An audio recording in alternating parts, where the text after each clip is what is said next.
Utah Jazz lose to the Kings. JC almost breaks a record. Let's talk about this, the Hoops Nerd Show.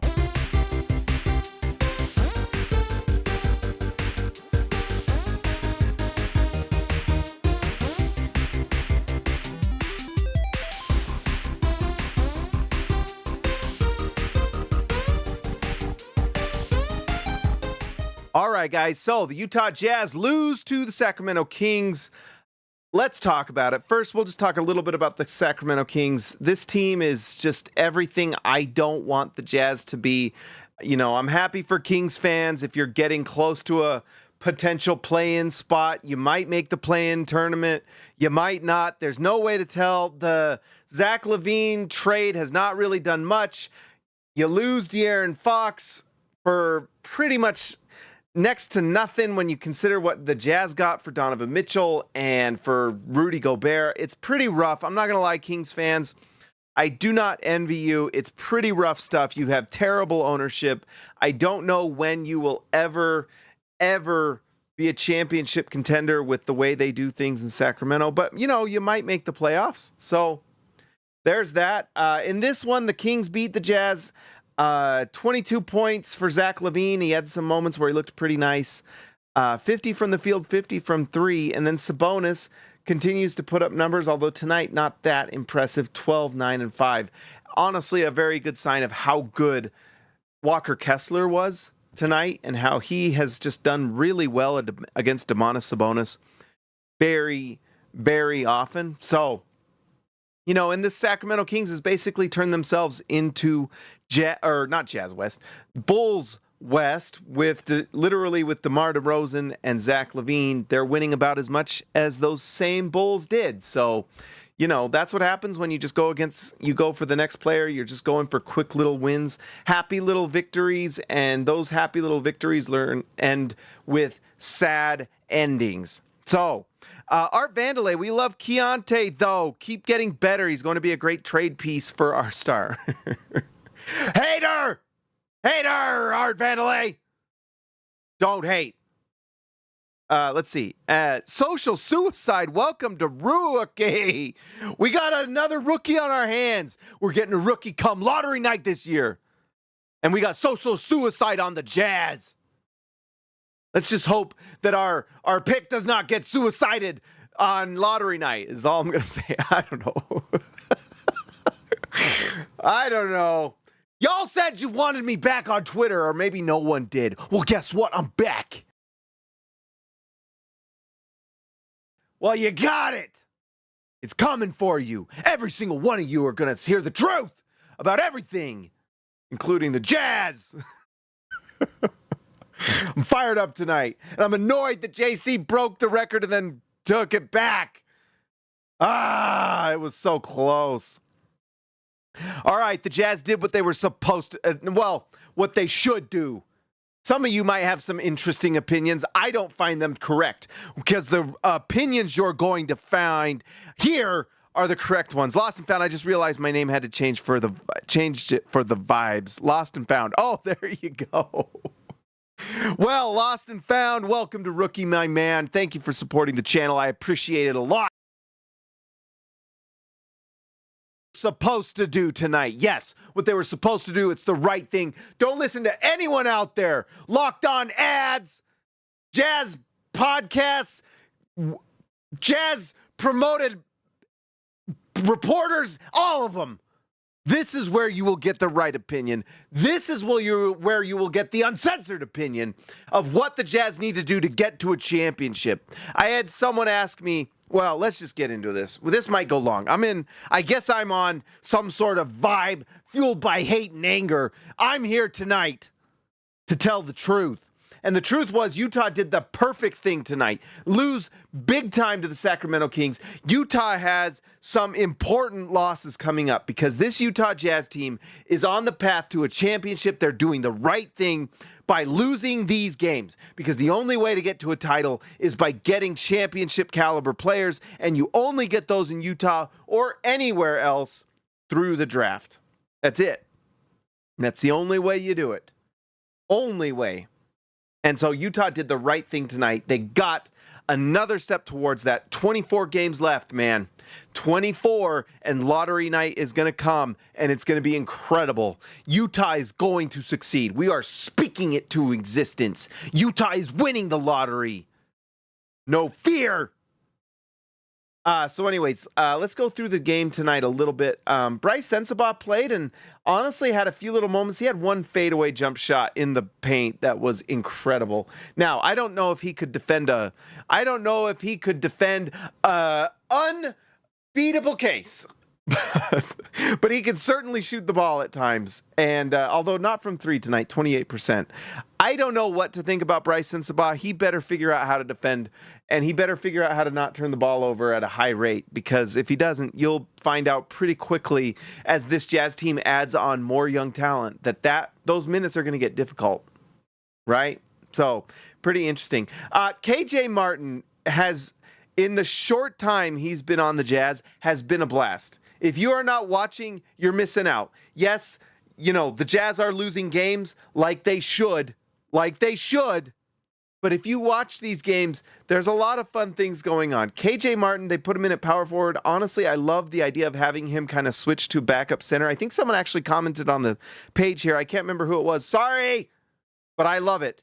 I really like it because it gives you some options with some switchable defenses. Now, it doesn't really matter in the grand scheme of things, but if KJ Martin figures out how to shoot the ball, and in 2-3 years he's still on the Jazz and shooting threes and being a switchable defender, those are the types of players that you pick up and then stay long term, kind of like what happened with the Oklahoma City Thunder and someone like Lou Dort, where they got him out of the G League, they developed him, he figured out how to shoot the ball. That's the type of thing you would hope for. Isaiah Joe, same thing with the Thunder. We talk about the picks, we talk about the tanking, we talk about Shai Gilgeous-Alexander, but they don't talk a ton about what they did with Lou Dort and Isaiah Joe, two rotation players that came from the G League. Utah can do the same thing with KJ Martin and just develop him into something nice. And you look at what he does tonight, 16 points, 60% from the field. He hit 2 of his threes tonight. The last 2 nights did not look great. Tonight, he was knocking them down. I don't know if that says anything about him or the Sacramento Kings, but look at this. 16 points, 5 rebounds, 4 assists, 50% from 3. Are you serial? That's pretty good.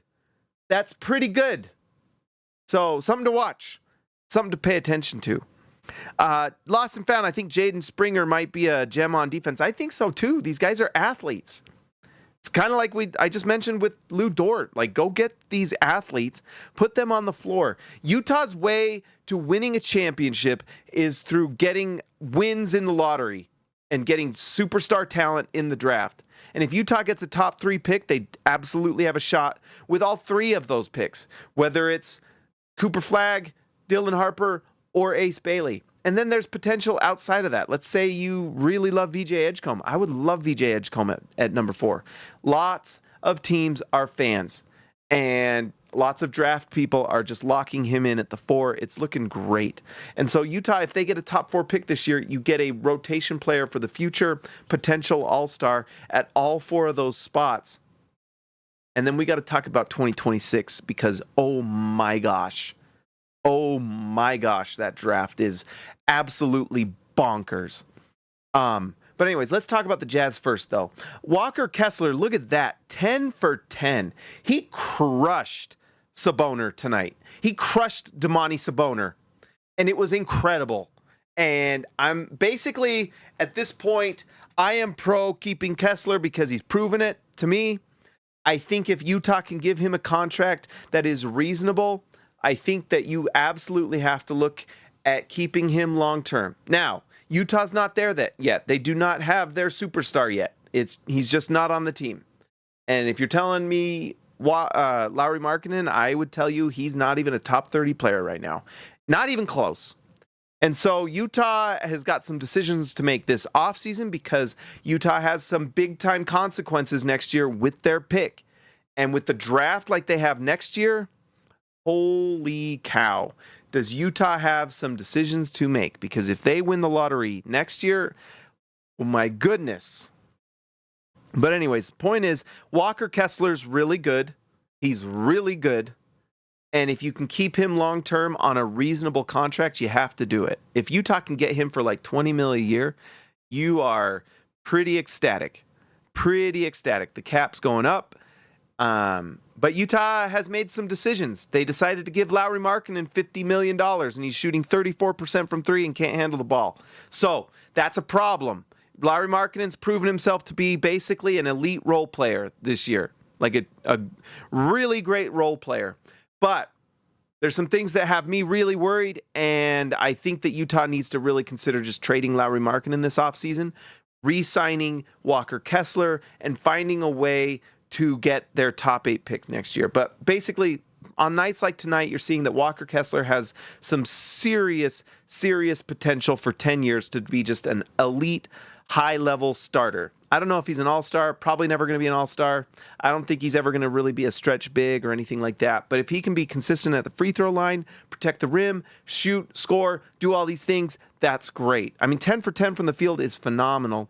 Sabonis is a bad defender, but this just shows that Walker Kessler does this against bad defenders and undersized centers. So nice to see. Really nice to see him do some really good things. And the thing you got to be a little bit excited about is look at that, 5 for 7.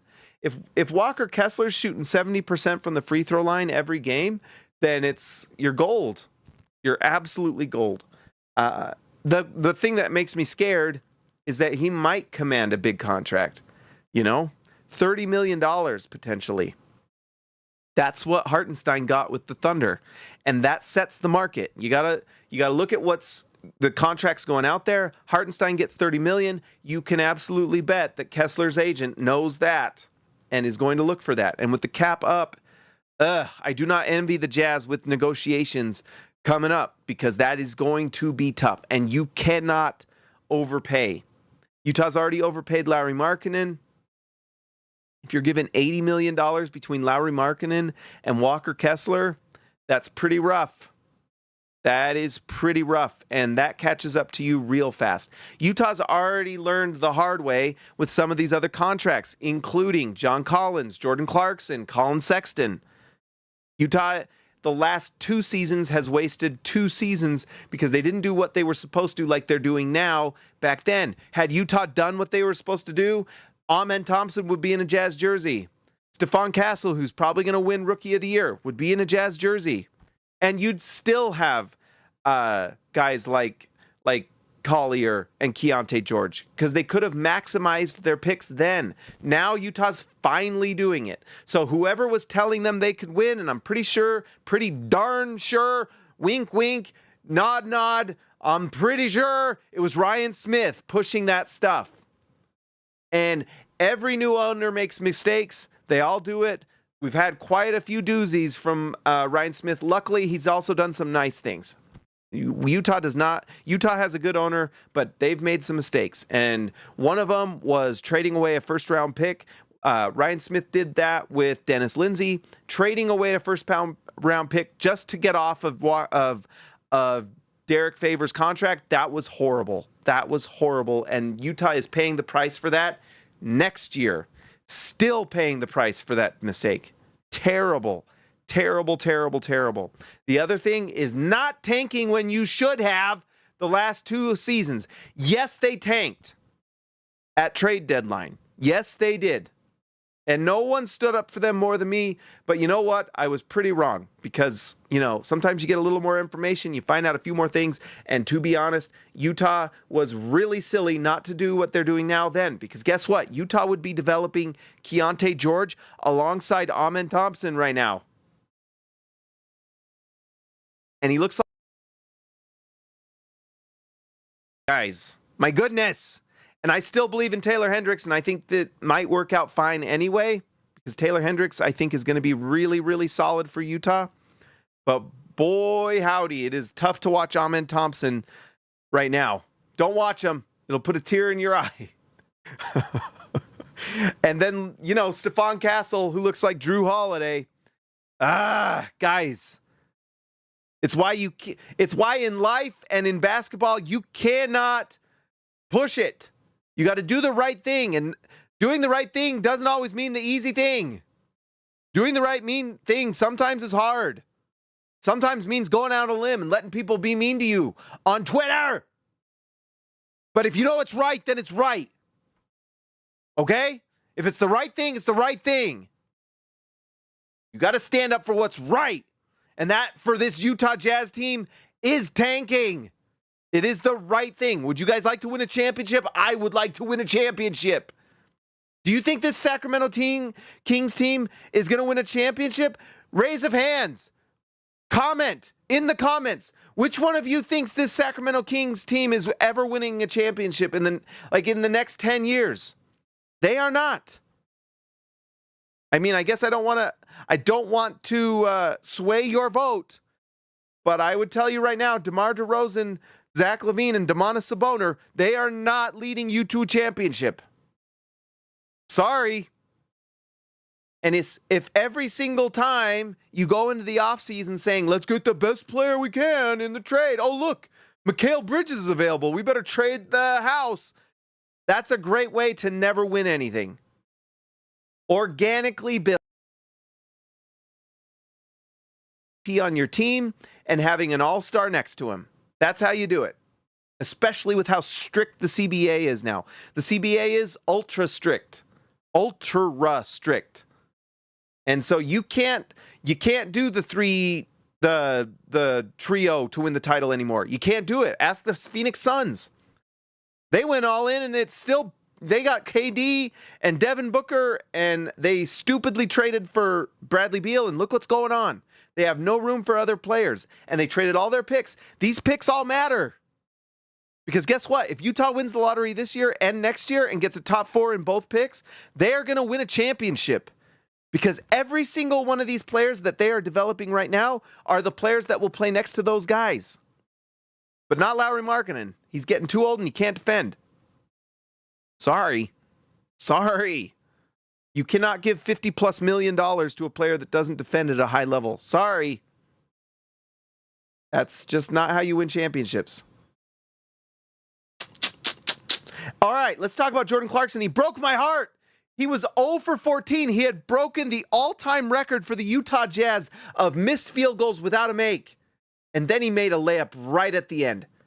I was so disappointed because we would have had a new record. We could have hung a banner.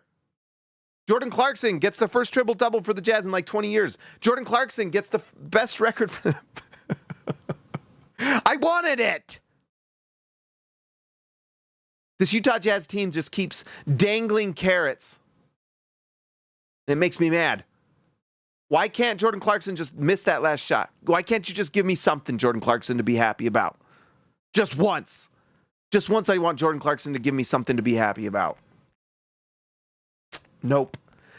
So anyways, Jordan Clarkson ends the game. Not only was he 0 for 8 and 1 for 14, 0 for 14 until the very end. Doggone it. But he didn't even get any free throws, so he had 2 points for the game. What's hilarious is that he misses all those. He gets 6 assists and 2 steals and was a +2. 1 for 14 and a +2 in the game. That's wild. Crazy stuff. By the way, guys, you want to see some interesting things. I probably need to do an article about it. Probably a video. I'm going to do more videos. I'm fired up. But the win record with and without Lauri Markkanen is kind of hilarious. I'm not quite sure it's conducive to winning, especially this season. He's also missed like 15 games. And someone told me, and I know, and like, I guess I'm going to make people mad. I don't care. You want the truth or not? The truth hurts. Sorry.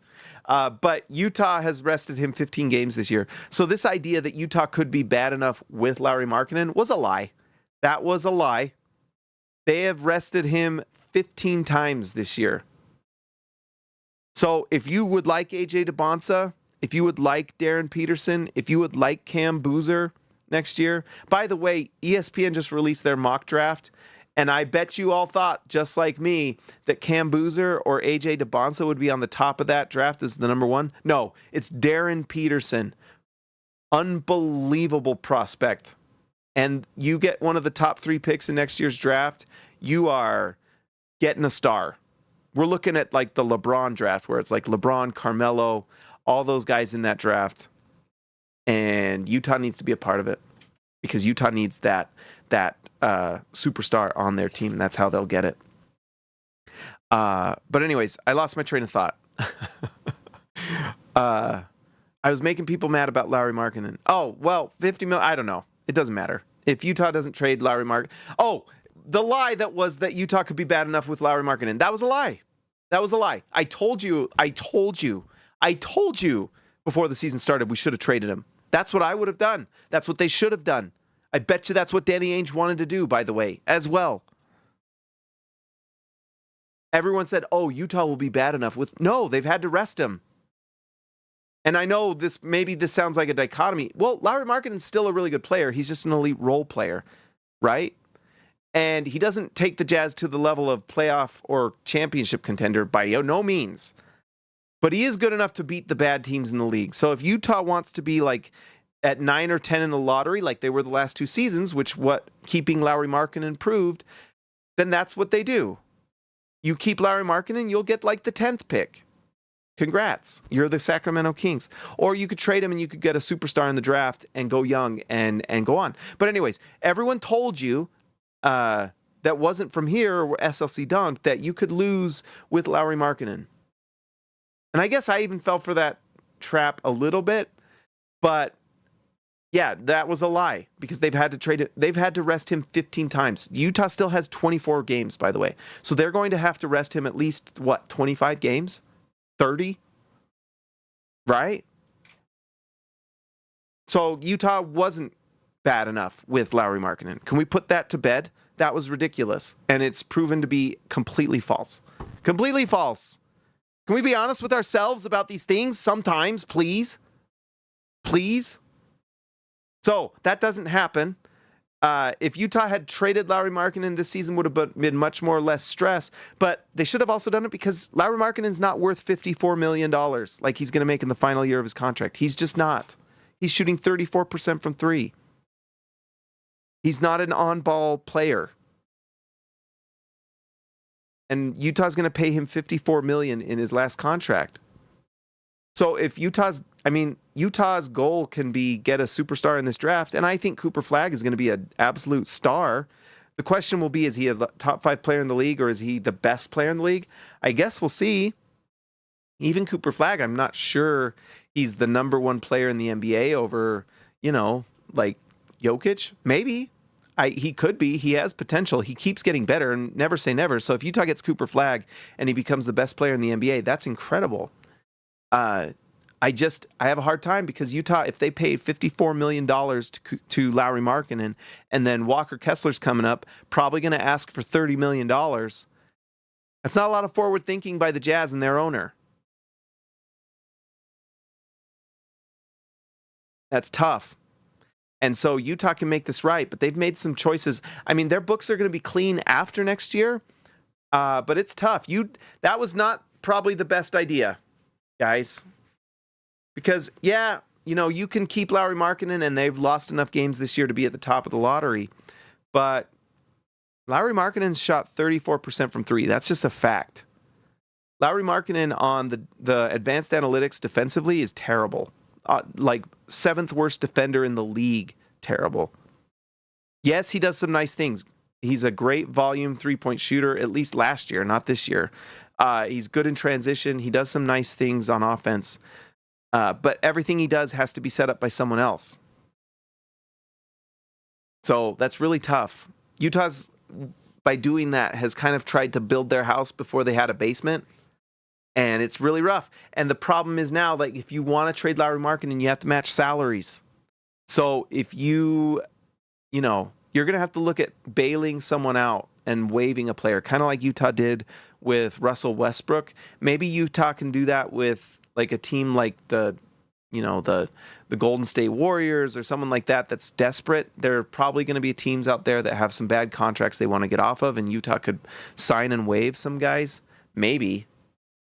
But that's tough now. They're kind of locked in, and I don't know, a lot of the reporting last offseason was that, Utah has more value with Markkanen if he's locked in for 4 years. I don't know where that report comes from. Maybe the Jazz, maybe someone else. I know the Warriors were leaking stuff to Windhorst to try to get the Jazz to trade him to the Warriors, but I don't know. I don't know. That was not a very forward-thinking thought. It was very short term, try to win now thinking. And you know what? You pay for that when you do that.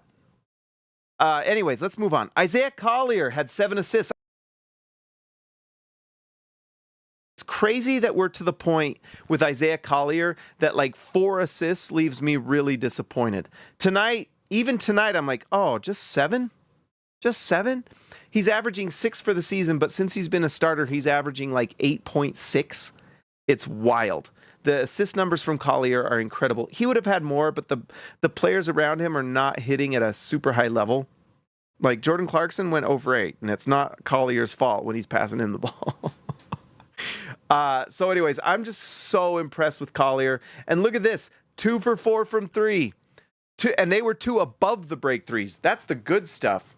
That's the stuff you want, baby. If you have Isaiah Collier hitting above the break threes, and you add that to, when you combine that with his speed and playmaking and passing and vision, Utah has something. And I tweeted it out. Yes, I'm tweeting again. Deal with it. But anyways, you have Isaiah Collier hit his absolute peak. I think if best case scenario, like beyond our wildest dreams, he just gets better. You're probably looking at Jason Kidd type player. Go look at the numbers, by the way. Go look at what Jason Kidd won the Rookie of the Year. In fact, let's just go do it. Look at this. Basketball reference. Jason Kidd. Look at this. Career 12, 6, and 8. But anyways, he was a triple-double guy. Anyways, field goal percentage in his rookie year, 38%. Let's go to Isaiah Collier. Compare. Come on, basketball reference. Don't you know what I want? So let's bring up Isaiah Collier. 7, 3, and 6. Look, he's shooting a better field goal percentage than Jason Kidd did. 40% from the field. Jason Kidd, rookie year, 38%. Let's see, 6 assists per game, rookie season, 7.7 for Jason Kidd. Jason Kidd, Hall of Famer, won Rookie of the Year at 7.7. And when you look at what Collier's doing since he became a starter, the 8+ assists per game, that's more than Jason Kidd's rookie year, and that's more than Chris Paul's rookie year. And it's right up there with Johnny Stockton. A Key and Collier backcourt is so awesome to look towards. I enjoy it. It's a lot of fun. I hope we see it a lot next year, to be honest. Tank note 100%, Jace. Tank note, baby. Tank note nation. Anyways, got to be excited about what Collier's doing. It's pretty impressive stuff. I am beyond excited. Look at this, 50% from the field, 50% from 3, 9 points, 7 assists, 2 steals. He's awesome, guys. 2 rebounds. He is awesome. Now, I don't know if he can rebound at the level that Kidd did. Kidd was like a pretty remarkable rebounder considering his size. How big was he? 6'4"? They're like similar size, too. And then he's at 6'4". Collier is, what is he? 6'3". Pretty close. And then Kidd, just the rebounding is pretty impressive. Always around this like 6-7 range. Look at that. 8 rebounds per game in these seasons. Pretty crazy.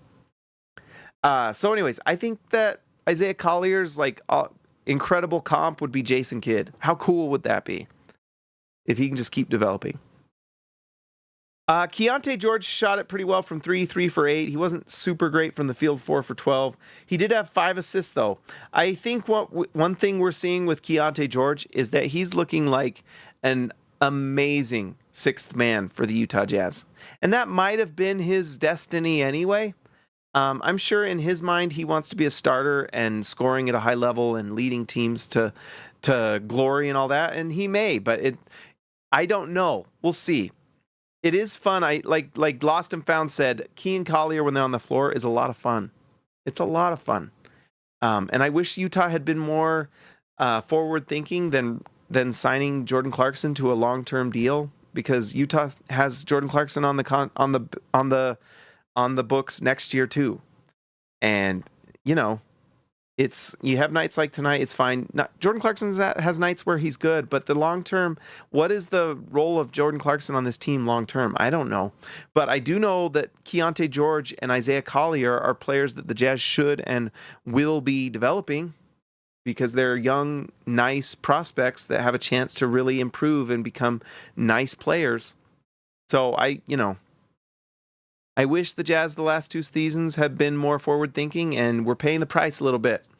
But the good thing is right now, count your blessings. Utah's in the number 2 spot in the lottery standings. Got to be happy. Cody Williams had honestly a pretty impressive game last game. He started off pretty good tonight, and he had some moments. I tell you what, he showed more aggression tonight. He missed some layups. He did. But I liked what I saw because he was going for it. He was aggressive. And I don't mind Cody Williams going 1 for 7 if he's being aggressive. I'm happy to see Cody Williams take 7 shots, to be honest. How many times have we watched Cody Williams shoot it 2 or 3 times in a whole game in like 25 minutes? Yeah, he only played 17, but this is much better. Much better. So anyways, not great. He might just be a bust. But we're seeing a few signs of life. We're seeing a few little, if there's a body on the metal table, we're seeing the toes move a tiny bit, just like that. Jaden Springer, also, I think who mentioned it, that you like his defense? I think so. The thing is he's like an athlete. He's like an athlete. He is an athlete. And you got to get athletes on the floor. You can't just have shooters. You got to have athletes. And Utah is getting some of these guys. I love having KJ Martin. I love having Jaden Springer. I love having these kind of athletes on the floor because they make things happen. And they are more often than not conducive to better defenses. If you have another team that's more athletic than you, it's really hard to be a good defense, you know? And so, anyways, I like taking shots for guys like that. And look at that, 2 for 4, 1 for 2. 5 points, three steals. Look at that. You know what I mean? It's that size, length, and athleticism that can convert to something pretty nice in the long term. And then finally, Kyle Filipowski. We got to be, look at this, 3 for 4 from 3. I wonder if they updated it again. Look what Filipowski is shooting from 3 now. He is shooting 38% from 3 as a rookie. 51% from the field. And for a player that shoots threes at the forward center position, and he is knocking them down at that rate, that's pretty impressive stuff. You got to be happy. Utah getting Kyle Filipowski and Isaiah Collier in the draft and them being the 2 hits is amazing. Amazing.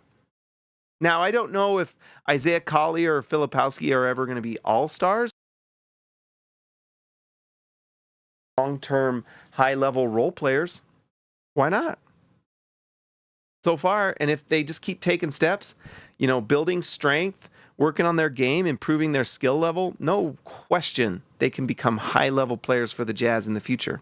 And that's what Utah's doing. You're just drafting and drafting and drafting, developing each player as best you can, and the ones that are good and help you win games and are long-term pieces stay, and the rest either get traded or you don't re-sign them. And it's fine. That's how this works. You are trying to develop your players from the draft, and that's how you're going to eventually win a championship. Johnny Juzang, I don't know, guys. He did hit 2 for 4 from 3. It's funny. The Jazz shot pretty well from 3 tonight, 36% as a team and 45% from the field. And you know what? I don't even think they turned the ball. Like, look at that. Only 9 turnovers. It's just the defense. Utah needs more defensive talent, more two-way elite talent.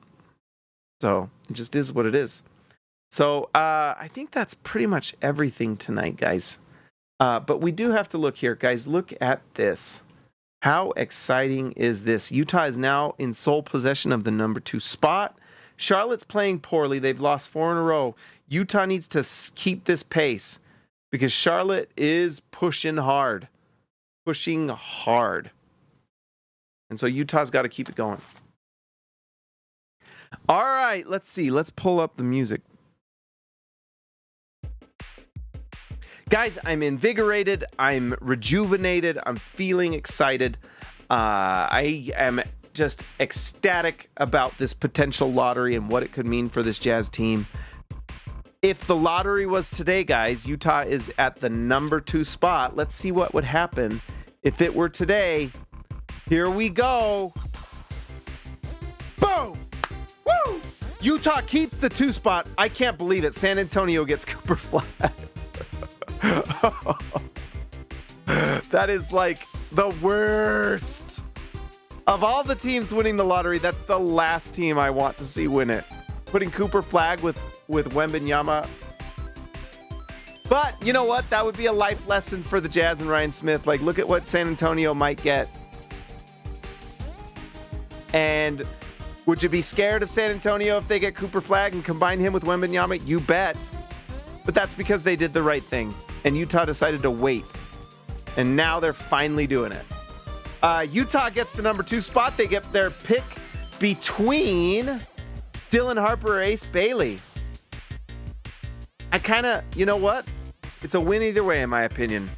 There's pros and cons to each. Dylan Harper next to Isaiah Collier is pretty fun, but Collier would have to be a pretty good shooter and show that he can really shoot the ball. But you know what? Having Dylan Harper set up by Isaiah Collier and making his life easier, how fun would that be? Unbelievable. And then Keontae George off the bench can play with both of them. Pretty fun. Pretty fun. All right. And so, also, just a reminder, Utah has this pick from the Minnesota Timberwolves. It looks like they take Colin Murray Boyles, a sophomore out of South Carolina. I don't know a lot, so not sure. All right, guys, let's give a shout out to the All-Stars. Thank you again to Lost and Found for joining the Jazz. Or not the Jazz. We're the Jazz. For joining the Hoops Nerd channel. Let's give a shout out to Cam Bam, thank you, ma'am. Cam Chin 3, Ryan Edward Perry, The Legend, Dirty Jazz Car Wash Channel, I Believe in Steve, Jazz Exile, Baby Elliot Madsen, See Ya, Lex Slater, Christian House Money to Haas, Jordan the Goat Best Roll, Austin R. Grant Editor Extraordinaire, KG10 to TH5, The OG, and Patrick Kubo, The Connoisseur. Guys, if you're new here, like the video, subscribe to the channel, and join the channel if you'd like to be a part of what we're doing. We're on the road to Cooper Flagg in a Utah Jazz jersey. Believe it. All right, guys, I will talk to you next time.